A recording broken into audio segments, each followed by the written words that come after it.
Kararisa akagenda atereka amabasate areka.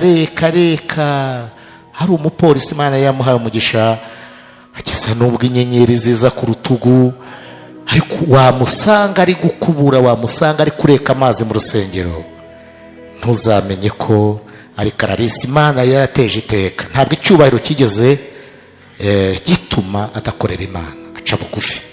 Yaraje igeze hano, umubyeyi arabaririza mu iteraniro ati moje mundangire umuyobozi w'iriya korali.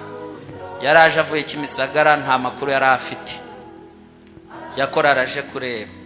Yasohotse hano hanze tujya kumureba, araduhamagara, turagenda turavugana, atubwira ibintu tubyanika ku gapapuro, atubwira message yaratuzaniye, agerekaho amagambo avuga ngo musenga amasengesho y'iminsi ibiri yihuse abaririmbyi bose, kuko muri korali harimo umugeni ugiye gutaha, kandi muri ayo masengesho nzamweza igihe cyo gutaha kirageze. Korali Amatabazi irahari, hari intambara zabayeho. Clarisse arangije ahagarara ahantu hamwe aravuga ati singiye kwiyanduriza ubugingo, arinda ubugingo bwe, amera nk'uwiheje muri korali.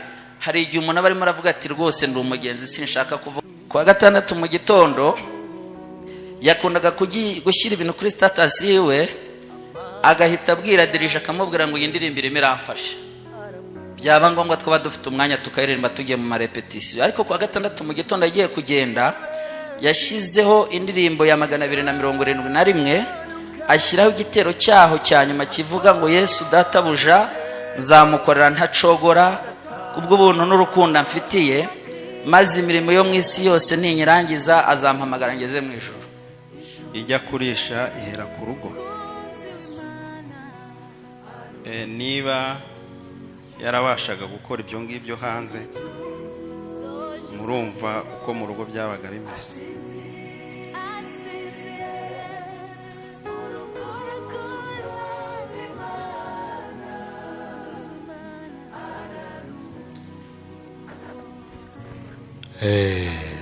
Rwose ni uretse no mu kazi Clarisse twarabanye, ari iby'urugo ngira ngo andutaho gatoya, ariko mu kazi na mbere muri polisi yarandutaga, ku buryo asa nkaho yantoje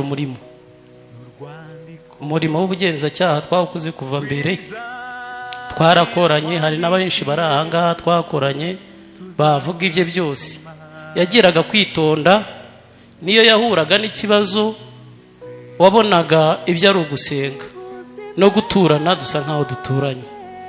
Rero yari umuntu wanjye mu by'ukuri. Nko mu myaka 2 nshobora kumbuza abantu 2 kandi bakomeye. Ni byiza rero kuvuga umuntu, ibyiza bye byose turabizi.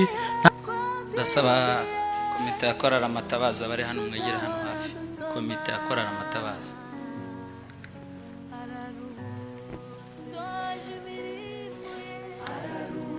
murakoze.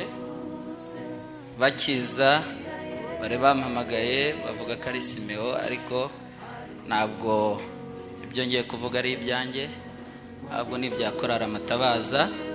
Iyo mpamvu nari mpamagaye abo dufatikanyije kuyobora Korali Amatabazi begere hino, tuvuge kuri Clarisse nk'umuririmbyi wacu twari turirimbanye nawe imyaka 13.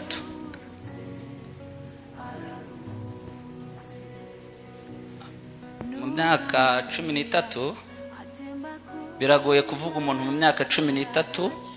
Umuntu yakubona umunsi umwe akakuvugaho ibintu byinshi, mu myaka 13 biragoye. Ariko Clarisse na mbere yacu hari abatubanjirije bayoboye Korali Amatabazi, ariko twayiririmbagamo hafi ya twese. Clarisse yatubereye umuririmbyi mwiza muri Korali Amatabazi. Clarisse yabaye umuririmbyi w'intangarugero mu bintu byose. Clarisse yabaye umuririmbyi watekererezaga korali ibintu by'iterambere. Ariko ikitunezeza cyane, Korali Amatabazi mwigeze kuyibona niyo yari ivuye hano imbere, turabaririmbyi 90 barenga, ariko nta muntu n'umwe wakubwira ko hari ikintu yavuga kuri Clarisse kibi. agiye ari inyangamugayo muri byose. Hari umudirija wamudirije imyaka 12 ishize witwa Sharire, sinzi ahantu aherereye, arahari hano. Ariko mu bintu byose biriho nuko Clarisse muri ino minsi yari amaze iminsi afite ikintu cyitwa indirimbo z'amazamuka muri we, indirimbo z'umuntu ugaragara yuko atakiri mu isi y'abazima ahubwo ari ahandi hantu yagiye. Ibyo tubihamya cyane turebye kuri status yiwe yo kuva ku wa gatandatu umunsi yatangiraga urugendo. Ni igihamya kitwemeza ko Clarisse aho yagiye yatabarutse amahoro. Twakagombye kuba turi kumwe na presidente uyoboye korali Amatabaza, ariko nawe bari bafatikanyije urugendo. Uyu mubyeyi nawe bari bujyane, hari uwitwa Kabirigi nawe ari hariya bari bujyane, ni umuririmbyi wa korali Amatabaza. Hari uwitwa Charles Dirija nawe bari bujyane uwo munsi, ariko bose bagenda bagira impamvu zitandukanye zaje gutuma batajyana. Ari uyu munsi nka korali Amatabaza twari kuba duhagaze ahangaha, nubwo umubabaro ari mwinshi ku bwa Clarisse, ariko byari kuba birushijeho kwiyongera twese nk'aba ngaba wenda tutagihagararanye ahangaha. Ariko mu byago no mu makuba tugomba gushima Imana cyane ko nishimwe rindi dufite nuko presidente nubwo yakomeretse ariko Imana aramurinze. Tukiraho mu kwezi kwa mbere turaha ku rusengero, korali Amatabaza ikunda kwicara hariya. Hari abantu benshi batabizi baba bari hano. Twaje hano mu iteraniro, korali Haguruka hariya bari abakozi bakorana nawe bicaye, iza hano kuririmba. Ije kuririmba hano mu iteraniro hariciyemo umuntu abaririza korali igiye ku ruhimbi, ziririmba zitandukanye. Ariko korali Amatabaza yagurutse hariya, yaraje igeze hano, umubyeyi arabaririza mu iteraniro ati moje mundangire umuyobozi w'iriya korali. Yaraje avuye Kimisagara, nta makuru yari afite ya korali aje kureba. Yasohotse hano hanze tujya kumureba, araduhamagara turagenda turavugana, atubwira ibintu tubyandika ku gapapuro, atubwira message yaratuzaniye, agerekaho amagambo avuga ngo musenga amasengesho y'iminsi ibiri yihuse abaririmbyi bose, kuko muri korali harimo umugeni ugiye gutaha, kandi muri ayo masengesho nzamweza igihe cyo gutaha kirageze.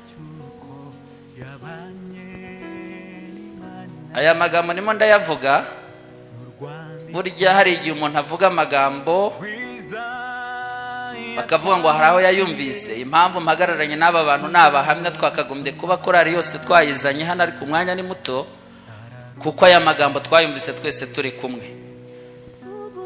Mu kwezi kwa mbere rero iyo message tugezeho, baranatubwira ngo ndetse ni umuririmbyi udaheruka kuboneka muri korali. Mu by'ukuri Clarisse hari igihe cyageze, hari abantu bamwe bumvise ngo imboga nkoranyambaga, ariko nyakubahwa mushumba turashimira Imana kuko korali Amatabaza iracyahari. Mwayibonye korali Amatabaza irahari. Hari intambara zabayeho, Clarisse arangije ahagarara ahantu hamwe aravuga ati singiye kwiyanduriza ubugingo, arinda ubugingo bwe, amera nk'uwiheje muri korali. Hari igihe umuntu aba arimo aravuga ati rwose ndi umugenzi, sinshaka kuvugana na Stratoni nabi, Dirija sinshaka kuvugana na Mama Jessica nabi, sinshaka kuvugana n'ubuyobozi bw'itorero nabi.